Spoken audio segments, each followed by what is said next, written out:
সমস্ত মানুষকে ঐক্যবদ্ধ করা মায়ের ডাকের আয়োজনে আজকে গুরুত্বপূর্ণ কাজ করেছে। যারা আসলে নাই করে তারা আসলে কিভাবে বর্তমান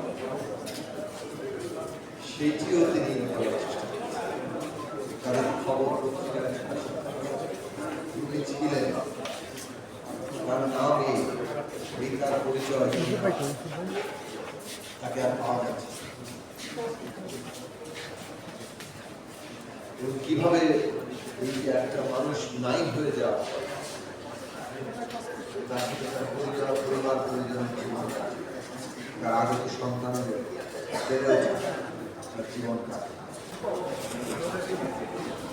একটা অসহনীয় অসম্ভব একটা পরিস্থিতি তৈরি হতো যখন ও এখনো তৈরি হচ্ছে আমাদের এই শিশুরা যখন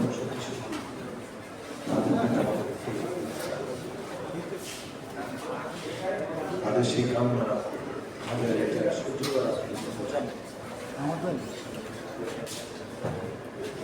ওখানে এক জায়গায় দেখছিলাম যে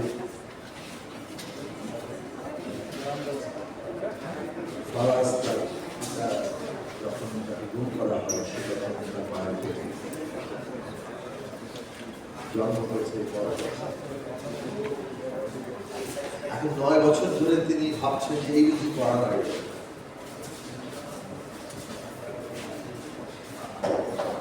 এটা গুম, সে কারণে জঘন্যতম অপরাধ।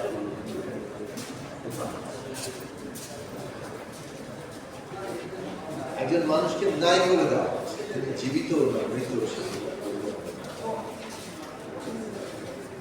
তার জন্য কিভাবে দোয়া করতে সেটাও সরকারের কোনো মানুষের জীবনে যে অপরিহার্য কথাগুলো সেখান থেকে তাকে নাই করে সে অধিকার মৃত্যুর পরও সে অধিকার এইটা একটা পরিবারের জন্য ভয়ঙ্কর অভিজ্ঞতা, সেটা আসলে সেইরকম ভয়ঙ্কর অভিজ্ঞতাটা এখানে ঘটিয়ে যাওয়া এবং সেটা যাওয়া হচ্ছে সেটাকে ব্যবহার করা হচ্ছে রাষ্ট্রের প্রতিষ্ঠানগুলো। সেইখানে পুলিশ, র্যাব, যে র্যাবে সেনাবাহিনীর যে সেনাবাহিনী এই দেশের সার্বভৌমত্ব রক্ষার গুরুত্বপূর্ণ প্রতিষ্ঠান, এই যে কাজ যারা এটা করেছেন প্রতিষ্ঠানগুলোকে আমরা বারবার স্মরণ করে দেওয়ার চেষ্টা করছি। রাষ্ট্র গড়ে উঠে এর পেছনে একটা কনসেন্ট, এই যে আপনারা প্রতিষ্ঠান বাহিনী, আপনাদের হাতে অস্ত্র আছে, আপনারা বল প্রয়োগ করতে পারেন, কিসের বলে পারেন? কেন পুলিশ কিংবা সেনাবাহিনী, বিজিবি, অন্য যে কোনো প্রতিষ্ঠান তারা বল প্রয়োগ যে করতে পারে, কিসের বলে পারে? ওইটা আইন দিয়ে অনুমোদিত, যে আইন জনগণের সম্মতিতে দিয়েছে। কারণ জনগণ আপনাকে সম্মতি দিয়েছে এই অস্ত্র ব্যবহার করার অধিকার আপনি আছে, কিন্তু সেটা আইন অনুযায়ী করতে হবে। আইনের বাইরে গিয়ে আপনি অস্ত্র ব্যবহার করতে পারবেন না। যদি করেন তার মানে হচ্ছে আপনাকে টিকে থাকার ভিত্তি যে সম্ভব যায় ওইটাকে আপনি ধ্বংস করবেন। তার মানে আপনি আর টিকে থাকার শর্ত থাকছেন, নিজের টিকে থাকার শর্তকে নিজেই ধ্বংস করছেন। অর্থাৎ আপনি নিজেকে বিপর্যয়ের দিকে ঠেলছেন, ধ্বংস করছেন। রাষ্ট্র যে নিজেকে ক্রমাগত একটা বিপর্যয় এবং ধ্বংসের দিকে ঠেলছে, তার টিকে থাকার শর্ত, তার টিকে থাকার যে ভিত্তি জনসম্মতি, সেটাকে নাকচ করে দিয়ে, আইনকে নাকচ করে দিয়ে তার মধ্যে সে নিজেকেই ধ্বংস করছে। এই পরিস্থিতি তারা তৈরি করেছে। আমরা বলবো যে আমরা সৌভাগ্য, আমাদের দেশের জনগোষ্ঠী ঐক্যবদ্ধ, এই যে একটা ফ্যাসিস্ট রাষ্ট্র তৈরি হয়েছে যেটা জনগণের সম্মতি, সেটাকে ভেঙে ফেলার জন্য তারা চাকরি করেছে। এমন ভাবে জাগ্রত হয়েছে যে ওই ফ্যাসিস্ট রাষ্ট্রটি ব্যবহার করে তাদেরকে হেলিকপ্টার দিয়ে স্নাইপার ব্যবহার করে গুলি করে মারতে চেয়েছে।